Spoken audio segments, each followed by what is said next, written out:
everyone. Welcome back to Think Outside the Board. This is the October 2021 Game of the Month video. Now, in these videos, I like to talk a little bit more informally about the best games that I've played in the previous month. This video, it's just going to happen to be the games that I played back in October. Now, I sort of have three categories. I have new games, and then I have non-new games, just to separate them out and be a little bit different. The dividing line I've decided is just a 6-month period. So it doesn't have to be 10 or 20 years old. It can just be, 7 months old. And the idea there is that if I'm playing some games that aren't brand new, I can kind of highlight those in their own category. And hopefully if, there's something that I'm playing and it's sticking with me enough that I'm still playing it and still wanting to play it, even though it's kind of not in the heavy rotation of games I need to play because they're brand new, well, that's those games. And then thirdly, I have a separate category for remakes, since a lot of times I know people don't like those games to be lumped in with newer games. They're not new games, they're just, often they're more than reprintings. They could be second versions with some rules changes, but it's not completely a new game. So I tend to give those their own categories. And this month, I do have one game in each of those three categories. As you can see, I always put my game of the month right here, just so that as you're watching the video, it occupies a lot of real estate, and you'll keep getting this reminder that Unsettled is the October game of the month. But there are two other games I'm going to talk about today. Sometimes I have as many as 3 games in each category, 1 game and 2 runners-up. October, I didn't have enough. I didn't play enough games to be able to fill 9 slots. So I'm just talking to you about 3 games, 1 in each category. And I'm going to try to keep this video moving along. It is kind of informal, so I'm not going to be giving you a whole ton of statistics on the games. I'm just going to be talking about what I remember from my plays and what I think of the games just off the cuff. This is Gaia Project, so this is the non-new game of the month.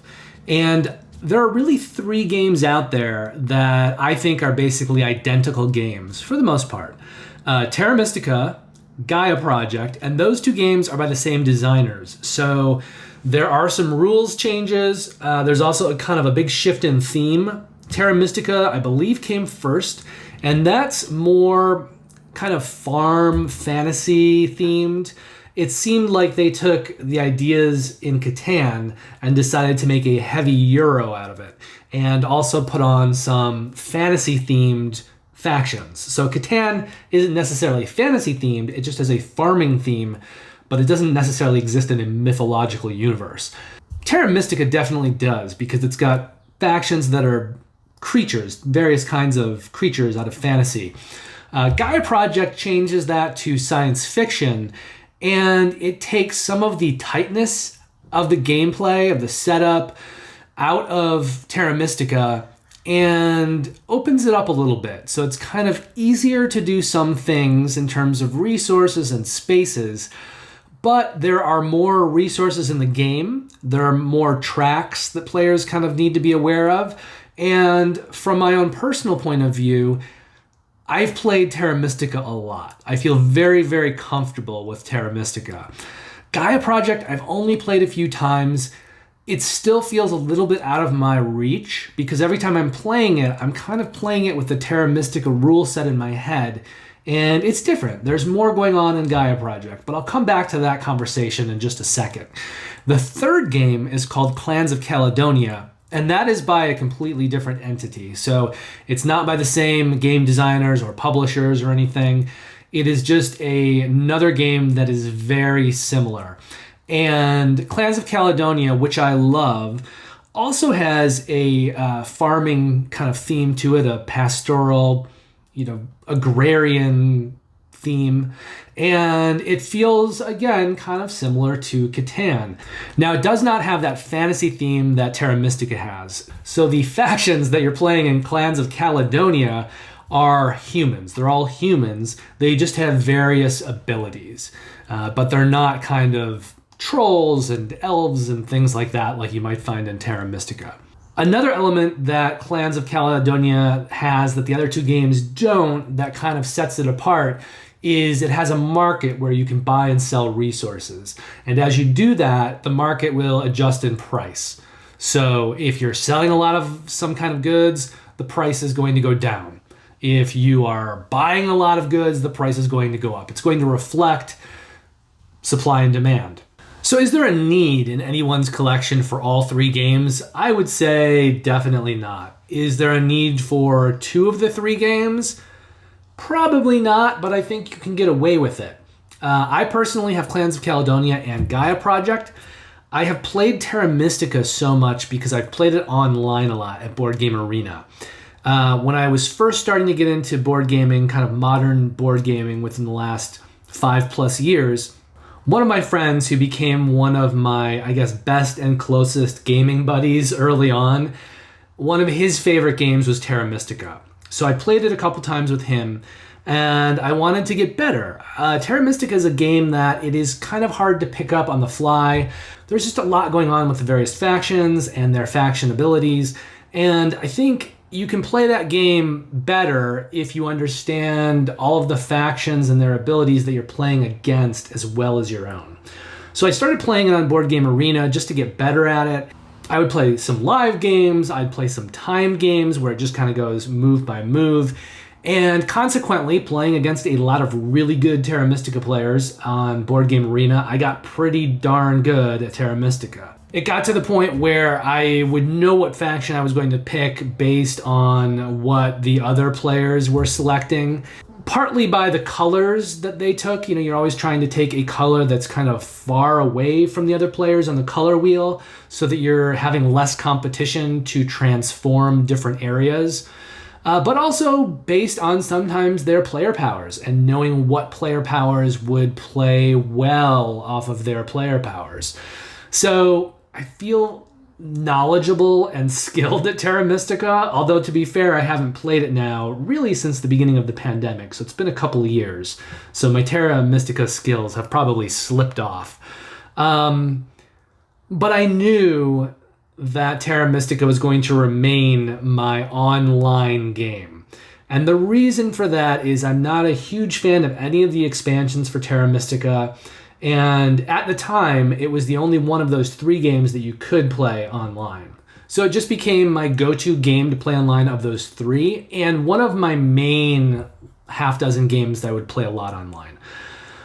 So knowing that I had that there and I could play Terra Mystica whenever I wanted on Board Game Arena, I decided that the game that I was going to buy, I already had Clans of Caledonia, was going to be Gaia Project.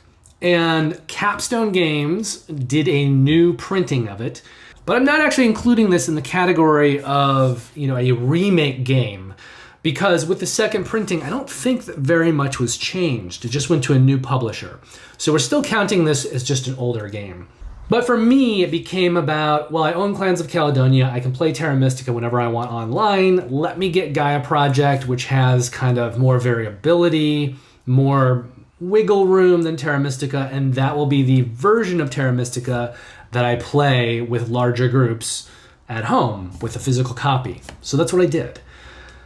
I still need to learn Gaia Project better. I still don't feel like I've mastered it, and every time I've played it, I've pretty much gotten killed. I think I just need to sit down really at this point, because I do understand the various resources in the game. I understand how satellites work and how you build different types of buildings. I think what I need to do is just kind of sit down, look at all the various factions, get an idea of how each of them plays, and then I think I'll be on better standing whenever I play Gaia Project. But I also think I really need to play this one several times together without a lot of time going by, because I have tended to play Gaia Project once a year or something for the last 3 years. So every time I play it, there's been a lot of time that's expired. Okay, all of that is preamble. Let's get down to the nitty-gritty, because this is my non-new game of the month this month. And Gaia Project is space-themed. It is an amazing territory building, heavy Euro, with lots of tracks that you can go up. There's a lot that you can plan in Terra Mystica and Gaia Project, and really these are games for players that don't like dice rolling, they don't want randomness in their games, and much of the gameplay of these games is looking at all of the tracks, looking at all of the buildings that you want to produce, understanding your faction and the way that it gets resources, understanding the factions of the other players that you're playing with, and learning how to build buildings both for area control but also for the production bonuses that they give you, and how you can chain those going up various tracks. So a good move in Gaia Project isn't just executing kind of a simple move on the board. It's all about how you are kind of chaining things together with the various mechanics in the game. As I said, I think I have a very good handle on how that works in Terra Mystica, and I'm able to be quite competitive in Terra Mystica. I'm still really learning that in Gaia Project and learning kind of the finesse of the various systems and the intricacies of how they all kind of work together. So it's still a puzzle that I'm puzzling through, but I very much enjoy it. And it's also a very heavy euro, which I love. I love heavy euros. I like the crunch. I like, the way that it gets my brain thinking. And Gaia Project is a fantastic competitive euro with lots of factions, lots of choices, lots of variability. In the box, there are 14 different factions. Each one of them plays very differently, very different player abilities, and they will significantly change the efficiency puzzle, because that's what you're doing when you're playing these games, Terra Mystica and Gaia Project. You are solving an efficiency puzzle. And it is complex, it is intricate, and it is going to be different based on the other factions that you're playing with, how and where you start to build your buildings and your territories, and the way that you take moves and choose to chain those along other tracks and through your production buildings, and just the way you kind of combine all of these mechanical systems together. So every game is going to be different, and the puzzle will be different depending on what faction that you have. So it's just an always changing, really crunchy, involving, fun, for those who like that kind of thing, efficiency puzzle. And I've loved Terra Mystica in the past. I'm still getting my feet wet with Gaia Project. I do love Clans of Caledonia. I feel like I have a little better footing with that one. But this is the one that I played this month. Gaia Project. And it's a really good game. If you haven't checked it out, at least check out one of those 3 games. If you like your heavy Euros space themed, then Gaia Project is definitely the way to go. If you like more kind of heavy interplay off of other players and what they're doing, Terra Mystica may be the better one for you, although they do have expansions out for Terra Mystica, and I don't really like the expansions, but that's kind of my own personal taste.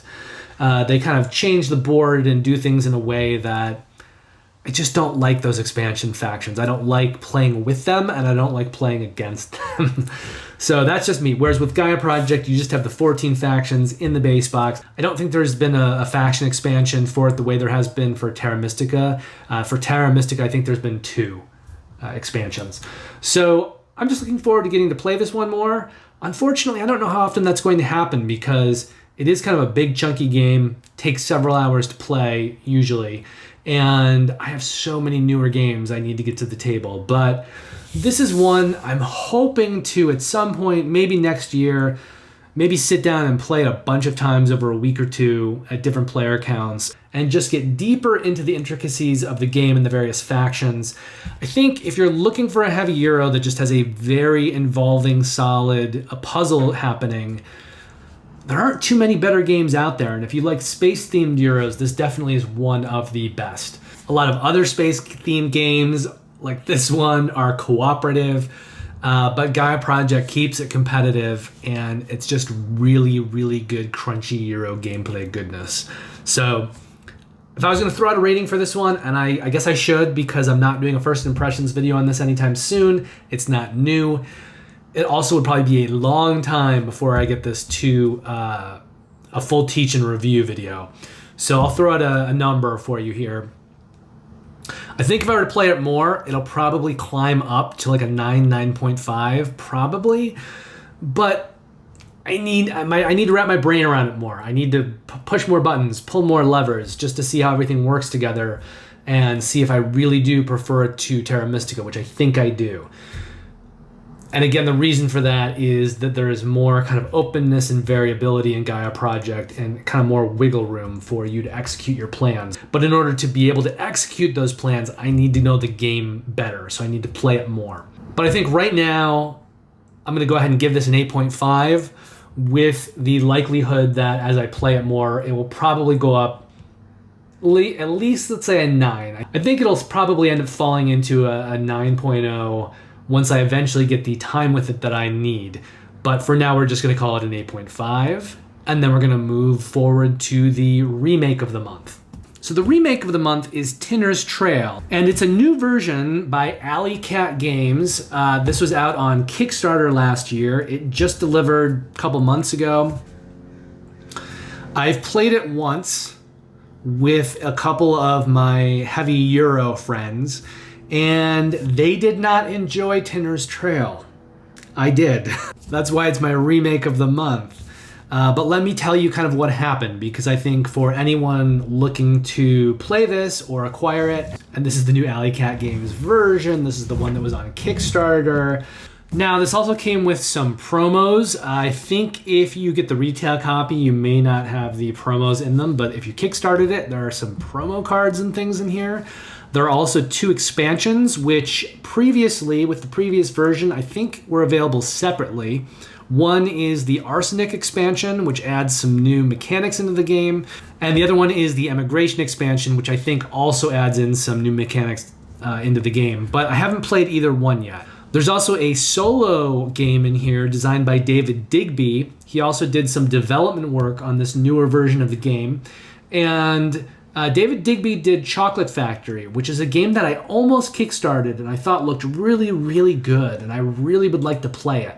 But I did not back it, I do not own it, and I have not played it. But I've been very curious about it. I think it looks like a very solid game. So he did the solo game in here. I haven't played that one yet. I've just played a normal 3-player game. Now, let me kind of tell you what happened in our game to explain why my friends didn't like it and why I still do. So there are territories that come out in this game, and players will need to bid on those territories at different times in the game when things happen. Players trigger that bidding, and sometimes the player who triggers the bidding is able to look and see what is on the tile, what is in that territory in terms of resources. But most of the other players will not be able to look. In other words, most of the time, as you're bidding for these territories, you are bidding blind. So you don't know whether to bid a high amount or a low amount. You're just throwing it out there, bidding blind, hoping for the best. And my 2 friends did not like that, because it is very possible to bid high on something that turns out to be crap, and then afterwards you may have handicapped yourself and sort of taken yourself out of the running so that you can't bid on a lot of other territories later in the game that may have much better resources. And it's not based on anything that you did in terms of having information and making a bad decision. It's just about not having the information and making some kind of guess, and that guess being wrong. So I think with Tinner's Trail, you need to go into it knowing that. And a lot of the strategy of the game then is in how you do blind bidding. It is less what you're bidding for than who you're bidding against. So you don't know what's going to be on those tiles. You want to make sure that you're not overpaying. So the tactic that I took when we were doing a lot of this bidding was I would try to force my opponents, or, you know, through the way that I bid, to overbid for things and to bid high. And then I would, you know, duck out of the bidding when I thought it was no longer going to serve me. But I was playing a certain level of strategy towards the bidding process itself. And I think if you're playing Tinner's Trail, that's something that needs to be done. If you're just going in it hoping for the best with this kind of blind bidding, you can very much paint yourself into a corner. And the problem is, once that happens, it then creates a runaway leader problem, and that very much happened in our game. I made some kind of smart blind bidding, in the way that I created strategy around what I was doing. My opponents didn't so much, and I started to really just run away with the game because it got into a place later on where I was able to do a lot of things that kind of fit well with everything I'd done before, and not all of them were. So I get that for them it was a very unpleasant gaming experience. I mean, it sounds unpleasant, right? I think the only thing that's going to change that is just your strategy for that blind bidding and for the territories. Now, what the rest of the game is players basically building mines in territories around the game. There are other structures that you can build that kind of supplement that. And then when you go into a territory, you're able to mine in the territory, and you're able to remove, I think it's either iron or coal, based on the number of structures that you have in that territory. So it's kind of, in a very general sense, the more structures you have built, the more cubes you can take. But every time you do that, you're going to add a water cube to that territory. And if you want to go and mine it again, assuming there are goods left, it's going to become more and more expensive every time another water cube gets added. So there's bidding going on in this game. Players are trying to get resources. They're trying to build structures. They're trying to get area control. And the gameplay overall is on the medium light side, I would say. Definitely medium, but on the medium light side. Another thing that's happening in Tinner's Trail is players are working with a time track. And what that means is whoever is last gets to continue to go. And player actions are all in terms of time. So you're going to be spending a certain number of time units to take an action. Once you do that, that's going to move you forward on the time track. And whoever is in last place on the time track will take actions. So if you're last on the time track and you take a small action, you may get to take another action and another action and another action. If you have a bunch of actions you want to take the smaller actions first, and then kind of take the big action last, because that may sort of propel you past the other players. Now you're in first place, and now they may get to take a bunch of actions. Or you may all just be taking actions with similar time costs, so you're just kind of leapfrogging back and forth over each other, in which case the turns will be kind of back and forth. It just depends on how big an action that you take, how much time it requires, and if you take a big one, it's going to launch you forward, and then your opponents will probably get to take several turns before they catch up with you and pass you by, and you get to go again. Now, I like that structure. I like the way that that works in Tinner's Trail, but here's the thing. Martin Wallace has designed another game that uses the same system. It also uses a time track. It also uses time units when players take actions, and that game is called Australia. I think it is a fantastic game. It is one of my favorite Martin Wallace games, along with Age of Steam and Brass. And they just did a Kickstarter last year for a couple of new expansions for Australia. I backed that. They haven't arrived yet. They're still in production. But I think between Tinner's Trail and Australia is the far superior game. So at some point in the future, Tinner's Trail may leave my collection. But I like it, and I don't want to get rid of it. And I think there is a way, at least for now, for it to coexist in my collection. So here's the thing. Australia, to me, is the better game. I think it's also the heavier game. And if I start throwing expansions into it, it's going to get even heavier. It's going to be a huge table hog. Tinner's Trail works with a lot of the same ideas, but it does it in a much smaller space, and it does it with less complexity. So I feel like this is a great game to teach players, kind of lighter gamers who are looking for a next step game, to teach them these kinds of mechanics. And, blind bidding be damned, that's really the only kind of problem in here. And some people may not find that a problem at all. Some people may just need to kind of be aware of how it works so that they can get past it. But I think that Tinner's Trail is a great introduction to time tracks, using time units in a time track game, and various other mechanics in terms of area control, bidding, creating kind of units somewhere to bolster mining, and just kind of combining these sorts of mechanics. I find the gameplay in Tinner's Trail super fun, and I didn't have the same feelings that my friends did about it being too random, because I think I went into it understanding that a little bit better and knowing that there was going to have to be some strategy in the way that I was bidding. I also haven't looked at the 2 expansions yet, so I do need to play this game probably with my fiance, and maybe we'll play it once, the base game, and then I'll add in the Arsenic expansion. Then maybe we'll play it again, and I'll add in the Immigration expansion. We'll see how those are. Maybe we'll try it with all of them, because I don't know. They may correct for some of the issues in the base game. They may not. And also the solo game may be totally worth it. But I need to look at this one more. I just know that I like it. I really like Tinner's Trail. As I said, if I have to choose between it and Australia, Australia is getting kept.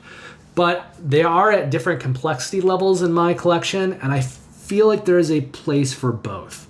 If it gets to the point that I play this a bunch more, and I play it with the various expansions, and I decide that the blind bidding is still a problem, has become a worse problem, and the expansions amplify it instead of maybe correcting for it a little bit, then I think I may eventually sell it. And at that point, I probably would do a full teach and review video just talking about the game in full, and the 2 kind of built-in expansions, and the solo mode, and where it's good and where it's not. Just know for now there is some possible contentiousness with the game, and it has to do with the randomness that is kind of built in to the blind information and the bidding on blind information. And I think the other thing to remember about the game is that it is not that complex. I think it is teachable to gamers who are kind of in that medium light to medium area, and I think hopefully they'll be able to get some value out of it, because it's a fun game. It just has blind bidding. Tinner's Trail is the remake of the month. Oh, also, just to kind of throw out some stuff, because I'm not talking about designers and artists and all that kind of stuff like I normally do. I did mention that Tinner's Trail is published by Alley Cat Games.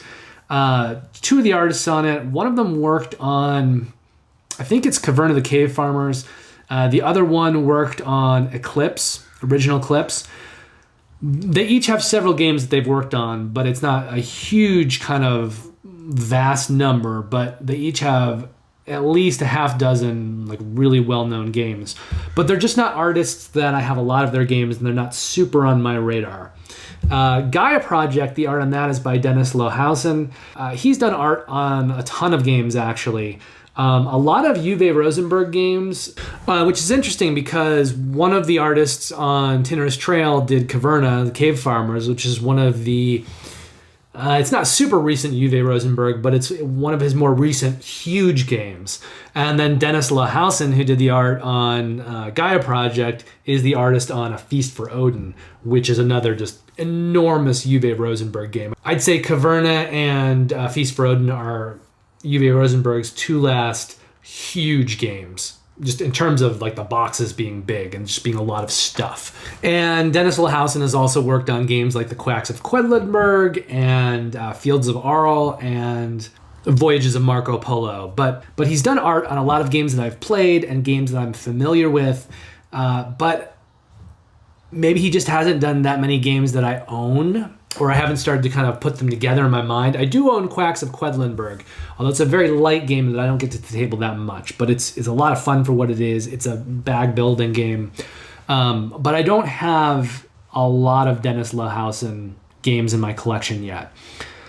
But he's done a lot of games. He's very prolific within the game industry. So I just wanted to talk about the artists really briefly on those 2 games.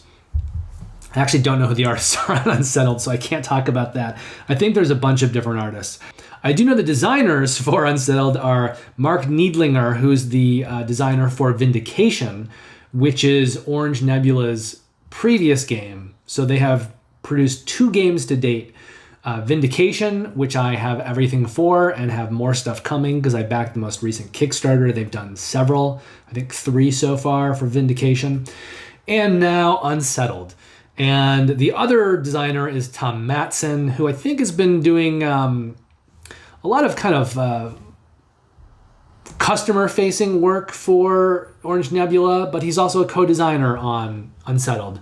And that's cool because Tom Matson is an awesome guy from everything I've seen. And the design for Unsettled is fascinating. And let's talk about that. So what's really kind of cool about this, you see this box down here. This is the base game down here, and it's oddly shaped. It's different than most other board games. It's kind of squat, it's rectangular.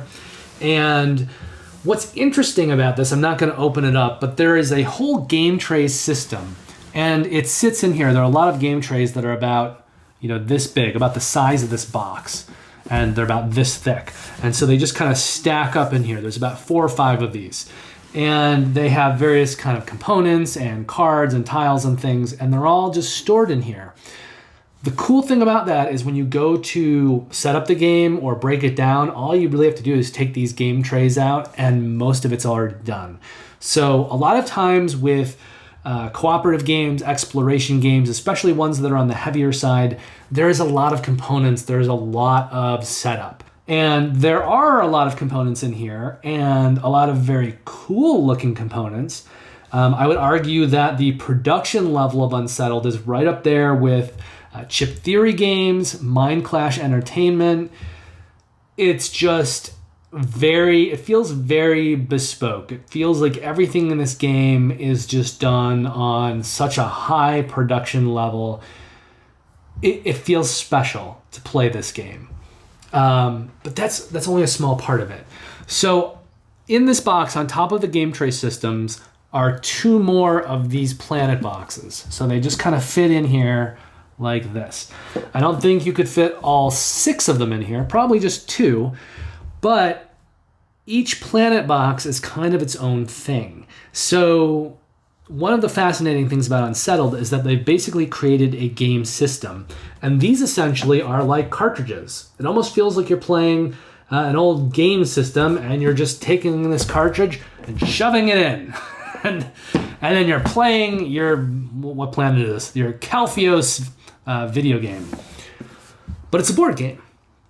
So how this works is there are 6 different planets. I think if you get this at retail, I think you could probably get Unsettled, just the box by itself. You'll get 2 planets. If you back the Kickstarter and you got everything, you're going to have a total of 6, so 4 more planets. So these can all be, hopefully at retail, maybe sold separately and added on. And it also gives them the ability in the future to create more planet boxes, more game cartridges, because you've already got the system. So how this works is that each planet has its own set of mechanics, its own cards, its own tiles, and that will supplement the stuff that's already in the base game. And it will change and tweak the mechanical systems so that every planet feels very different. The first planet, which I've played a couple times now, is called Winora, and that is the spore planet. So there's kind of a lot of pollen, fungus, stuff like that. Players are actually encouraged to become a fungal host, which will make them hallucinate and kind of do some bad things, but it will also give them more abilities and things that may be helpful for them to solve the gameplay tasks that they need to solve when they're on that planet. So every planet's different. Every planet feels different. That first planet, Winora, is a toxin spore planet, but another planet may be a frozen tundra. Another planet may be a desert planet. And so the mechanics and the way that it plays are going to change from planet to planet. Essentially, you're getting kind of a game system that is going to be vastly different when you're playing a different planet. It's going to almost change it, let's say, by half. So half of the game you know, but then half of the rules are going to be different and new. In addition to that, each planet has 3 different tasks, and a task is a series of objectives. So anytime you go and you play a planet, you're going to choose one of the tasks, And there will be some randomization and setup, and so it's going to be different every time. But the set of objectives will be the same in each of those tasks. So essentially what it's doing is it's giving you a type of environment, environmental rules and laws, and then it's giving you 3 different gameplay variants. And each of those variants will have a set of objectives. So you're not just trying to do one thing, you're trying to do 3, 4 different things. So you complete one objective, and then you'll need to do the next objective. And you won't even know what they are the first time you play it until you fulfill one objective. Some cool things about Unsettled that sets it apart from other games like this. If you're used to playing games like The Seventh Continent or Time Stories, those are games that are scripted. So every time you play Seventh Continent and you're choosing an adventure, it's going to be the same. The puzzle will be the same. Things may change a little bit depending on what you do and kind of what resources you use and where you go and what happens to you and if you succeed or fail at hunting and things like that. There is a little bit of variability in those games. Time Stories even less. Time Stories, the only variability really is kind of how you roll dice and whether you succeed or not. But essentially when you play those games, it's almost like you're going through and you're doing something you've done before. You're doing a speed through, you're kind of getting through the progress you've made before because you can duplicate it, and then you get up to the spot that you left off, and then you go forward and you see if you can finish it and complete the adventure. Every time you play these, though, there's going to be a much higher level of variability in the setup. So you're not just going to be running through the same scripted adventure and try and get further and using your knowledge based on what happened the first time. Once you play these and you figure out what the objectives are, you will have some knowledge, but the way that that knowledge kind of presents itself and comes into the gameplay and works with the other elements of what's out there, that's all going to be different every game because of the variability and the randomness of the box. And then even once you kind of look past that, there are 3 different tasks on any planet, and every task has several objectives within it. So there's a lot of variability in any one planet box. But on top of that, there's just a lot of variability in the game itself, and you've got 6 different planet boxes to choose from, which means if you're looking at this like something like Pandemic, which is going to be a little bit different every time you play, but you're essentially playing the same game. This is like Pandemic with 18 different variants. 3 for each planet box and 6 planet boxes. 3 times 6 is 18. So there is just a lot of variability in here. There's also really great writing. It's intelligent. It has a cheeky sense of humor to it. But when you take that intelligent, clever writing and you combine it with just fantastic production design and really high quality of components, it creates a gaming experience that rises above most board games. It's really something special. It's really something unique. Now, eventually at some point in the future, I'll be doing my top games of 2021.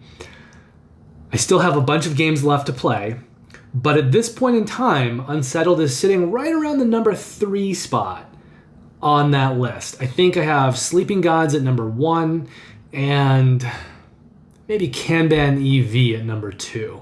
So that makes Unsettled my second favorite cooperative storytelling game of the year so far, and my third favorite game overall of the year so far. So this is a game that I really, really like so far, but I only have 2 plays with it.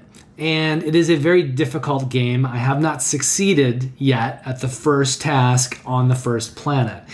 The planets are actually rated on their boxes, but I think that's by the difficulty level of their complexity, not necessarily the difficulty level of completing the tasks on those planets.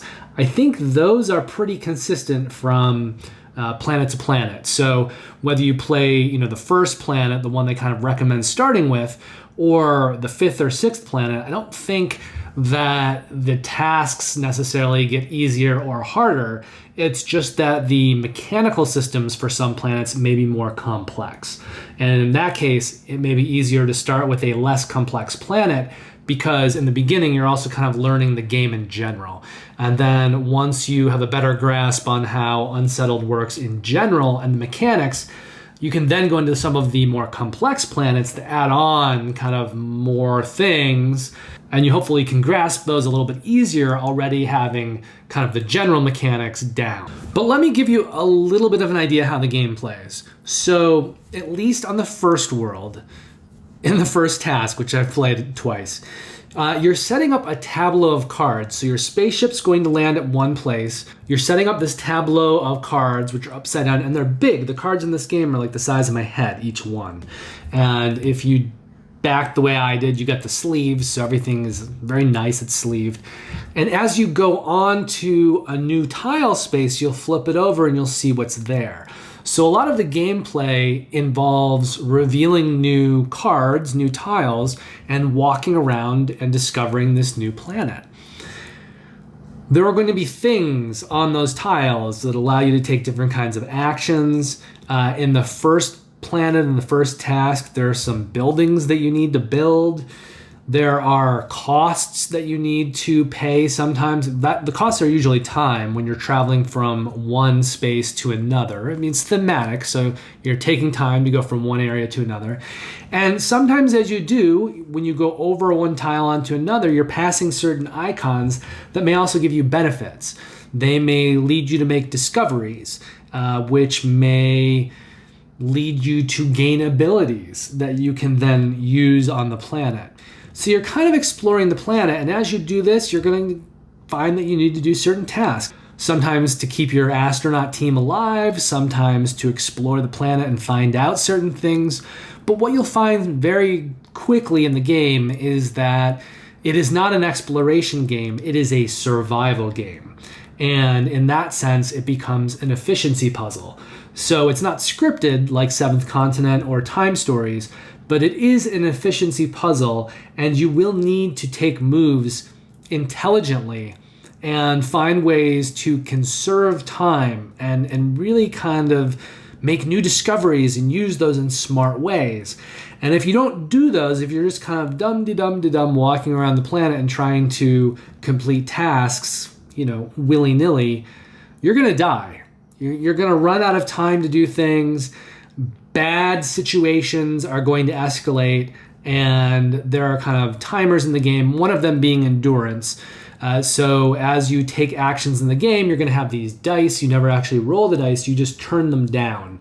So you'll turn them down to a lower counter version of that face. And eventually, if you hit the 0 version, you're going to have to start paying for everything that you do with time. And the more you pay for things with time, the more all your astronauts start losing their endurance, which is their health. And if they get down to 0 health, they're unconscious. If all of your astronauts get down to 0 health, the team is dead, you fail. So that is not just a little side system that you look at while you're doing things in the game. That is a hard timer. And if you don't find very inventive and creative ways to kind of get around it, or add some more time into it, or just do things in a very smart way, that timer will run out. And there are many ways that timer can be sped up, or just other horrible things can come into the game and really kind of negatively affect you. So it is not just a situation where you're walking around, you're exploring, and you're doing some things and you win. It is a tough game. It is a hard game. It is an efficiency puzzle, and you'll probably need to play each task several times to kind of learn certain strategies and ways to do things, and then you'll need to play it employing those strategies, and you may also need to get a little bit lucky while you do that as well. So if that sounds like a game that is appealing to you, just know that within that genre, there is great story writing happening in here.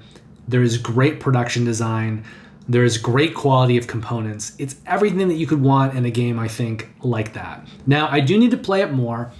I want to play, obviously through all the tasks on the first planet, and then start to play some tasks in other planets. And that way, when I eventually do a full teach-in review, I can give a thorough conclusion, I guess, because I want to spoil anything at that point, but I will want to give a conclusion of how the game plays. Is it playing as I'm describing it right now after having played it a couple times?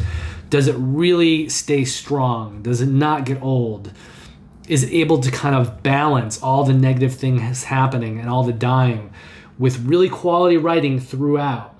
Does it pace the level of failure with the players kind of learning things so that they're not stuck in a place of failure for too long? They can at least kind of hopefully move forward, learn some things, and the next time through make it further and maybe die a different way. But at least so they have some kind of progression as they understand the game system better and each individual planet better and the objectives better. I think that's true. After my last play, my second play, we actually forgot to employ one of the mechanics. And so we technically succeeded, but we only succeeded because we cheated. We didn't cheat. We didn't knowingly cheat. We just forgot to kind of keep adding in these kind of negative situations that were happening at the end of the game. We just were excited that we were almost going to win, and there was kind of a lot happening mechanically, and we forgot to do one of the things. And had we done that, there's no way we would have made it off the planet in one piece. But I have an idea. Having played that. And I think there's a way to get around that and do something that's a little sneaky that will hopefully get around and course correct for some of those sneaky situations that are happening on that first core planet. And I think that's the way that this game is supposed to work. I think you're supposed to play it, have a good go of it, fail, and then have some things, some brilliant ideas or some ideas that you think are brilliant occur to you, and you say, oh yeah, that's going to be the way to beat that planet. And then you go back and you try it, and maybe it works. Maybe it's the thing that is kind of the key to being able to deal with the situation on the planet and gets you through it. Maybe it's not. Maybe in doing that, you find another idea. And in that case, it kind of feels like real space exploration, where you're having to almost kind of reverse engineer a situation, or at least do it by trial and error. I guess the plus side here is that you don't actually die when your team dies, so it's not a complete failure. You can go back and play the game again and try it again. You're not really dying in outer space. But the game's so good that it feels like it sometimes. It feels like you die in very creative, horrible, horrific ways, which is cool and fun, but you still die. So yeah, I'm looking forward to getting a lot more time in with Unsettled. This is a game that I want to get that done sooner rather than later. I think I need to find a couple friends who maybe want to give it a go and play it a bunch, maybe over the holidays. But I'm looking forward to it. It's a really fun game. There's a lot of content here. It's not disappointing, and I think it's got long legs. So for right now, it's my top 3 game of the year. That's certainly going to change by the time I do my top list. I don't know whether it goes down or up. Probably down. I mean, theoretically, it shouldn't go up at this point, but if I play it a lot more and it only improves, who knows? Maybe it'll pass by Kanban EV or even Sleeping Gods. I think that's unlikely because Sleeping Gods is awesome. But it's good stuff here, and it is my October game of the month. So I hope you enjoyed me talking about these 3 games in kind of a less informative, less formal setting than when I'm talking about Kickstarters that are currently running and just kind of giving you a lot of information about those. Although I do also talk about the games that I've been playing in those videos as well. This is just a way for me to kind of hand select and pick the best games that I played in a given month. So thank you very much for watching. I really appreciate your spending some time with me and with the channel. Please don't forget to like the video, and if you'd like to see more content like this in the future, then subscribe. If you really want to be notified whenever I post videos, after you subscribe, you can hit the alarm bell, and then you'll get notifications. I hope you're having a great week, playing lots of games wherever you can, having a really good holiday season. It's a crazy world out there right now, and we're doing the best that we can, and I think board games are a really, really good tool to help us with a lot of the world's problems, just for ourselves in terms of making this thing able to juggle various systems simultaneously, kind of work on problems, a lot of different problems, multitask. Heavy games really chisel the mind and allow you to think about things from a myriad of perspectives, which I think is increasingly valuable as we deal with the world around us, to have those skill sets at our fingertips. And of course, there's also the social element in gaming, which is also very, very important. We need to, wherever we can, create bridges with people, create relationships, and create situations where we can have fun together and grow together. And people know that they're appreciated and they're not judged. And I think, board gaming is just a great tool, both in terms of the kind of mental exercise of it and the social element. And it's super fun. I love playing games. It's the best thing. So yeah, you get to sharpen your mind, meet new people, create new relationships, make some new friends, and find things that you like to do together and have fun together. How awesome is that? So let's all try to do more of that in the coming year and just keep helping each other out wherever we can, whether that's around the board game table or outside of it. So keep playing, keep thinking, have fun, have a great holiday season, and I will see you very soon. I have a Kickstarter weekly publishing right around now, and probably about 4 first impressions videos coming over the next week, starting with Unsettled. Yeah, I'm going to do first impressions for this. So I'm going to show you how the game looks and how it plays. I'm going to talk more about it. And then Dinosaur World and Brew.